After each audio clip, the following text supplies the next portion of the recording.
We got our good friend Rich Saccone sitting in a parking lot in Dublin waiting on the police to show up, wondering what in the world is this old guy doing in the parking lot.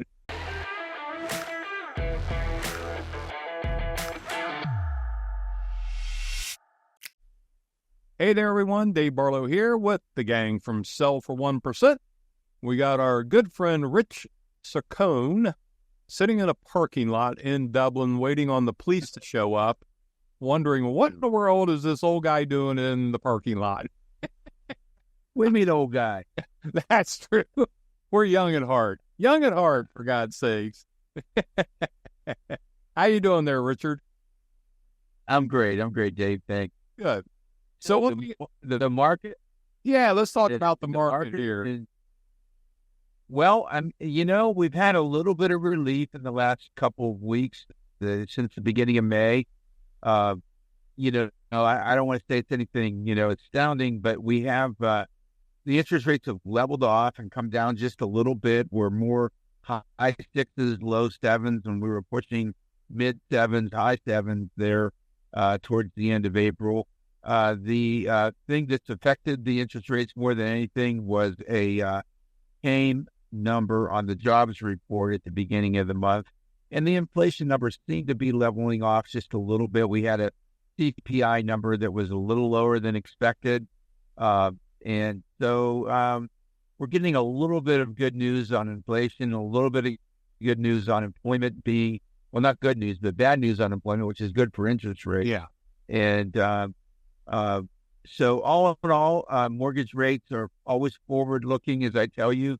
And right now, the forward-looking guidance is not so hawkish as it was a month ago when they were thinking the Fed could possibly raise rates rather than lower rates somewhere in 24. So for the time being, we're still in those sevens. Sometimes with a lower loan amount and good credit, I'd get into the sixes. And the government loans, by the way, the FHA and VA loans I just locked a VA loan yesterday at 6.25. So those loans are still the better rate all in all than the conventional loans. And we're hoping we're going to get a little bit of the downward movement here as the year wears on. Well, for those who have not seen our videos in the past, you made mention there real quick that we're actually looking for bad news. We want to see more jobless people. We want to see less inflation. I think it's probably the key factor. Inflation coming down. Yeah. But as the economy kind of slows down and does worse, then the bond market tends to do a little better, and mortgage rates tend to drop. That'd be accurate. That's right. Yeah. So they're looking at inflation. They want to see lower inflation numbers because with inflation, you don't want to lower rate and put more money into the economy that's going to be more inflationary. So we're looking for lower inflation, but we're also looking for lower job creation numbers, which is not good for the person looking for a job. But if you're looking for a good interest rate, if jobs are not being created at a healthy pace, the Fed is going to be more likely to lower rates to create more jobs. So, worse employment leads to lower interest rates, which theoretically at least leads to more job creation. And less jobs could also mean less people are able to afford to buy a house because they don't have a job. True. So that's competition for you. You have a job, you want to buy a house. Yeah, you got a good job. There's a good dude. Yeah. Always put a good spin on it. You're in there long term. You're probably in good shape. Jadabon, where are you at today? You're not at home. You're at a listing or something? I am on the west side of Columbus waiting for a appliance delivery. Oh. So I'm sitting here in a listing we're trying to get closed. And I'm listening to you guys talk about this. I mean, all of this to me, it kind of begs the question, well, back like in 2016, 17, 18, when the economy was doing good, why the hell did they hold rates down so low? You know, I mean, it's that's the time when he should have raised them. And now here we are. I find it all interesting. Like as the economy doesn't work, yeah, rates come down, but we're going to be in a recession if rates come down. But we don't want that. But we don't want rates to go up to 8.5% or 9%. So it's I find it all just fun to watch, man. And like the back and forth and all like the different economic theories and, Well, I think we'll see what happens. Right now prices are going up. It's crazy. I think the big problem that no one knew about in 2016, 17, and 18 that you're citing is COVID. And then in You're right. Well, it does. It certainly does, because in 2021, 22, they put $7 trillion more into the market, which is what has caused this inflation. Say not incredible more, but yeah, and also they continue to spend, which helps, keep it going well. Well, the inflation is because of what they do with 2017 or 18. The power don't want to raise rate, and Trump, you have to try and hold them down. That has anything to do with, say, that happened 3 years in the future. Yeah, well, you and I will disagree on that, because the economy was percolating right along, doing very well, until they put $9 trillion into the world market, and that's what's caused all this crazy inflation. Now they have to raise interest rates to try to pull some of that money back out of the market to lower the inflation. And we've had this conversation that if the federal government would just stop printing money and putting more money into the market, it would have the same effect as higher interest rates that has to pull. As I'm listening to you, it's crazy. I'm not saying that. I don't disagree with most of the stuff you're saying. As I'm listening to you ever talk about, well, if rates come down or rates go up and the economy with them that, all I'm saying is we should have raised rates before COVID. And we probably wouldn't be in a situation where affordability is getting this far out of whack. Your thought is that in 2017, 18, 19, if they would have raised interest rates, that when COVID hit in 2020, 21, that we would not have had to put $9 trillion into the market.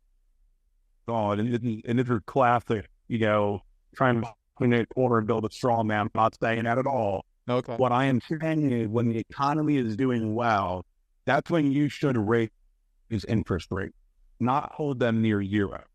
COVID then exacerbated the situation, but we were already in this crazy affluent market right before COVID. I mean, it was already Columbus. 18, 19, and 20 were off the hook. And then COVID put like a 1 month pause on the market, and then it went to the moon. And things have almost doubled since that time. All I'm saying is it's not normal to have prices go up that fast. And I think it's because the rates have been held artificially low for way too long.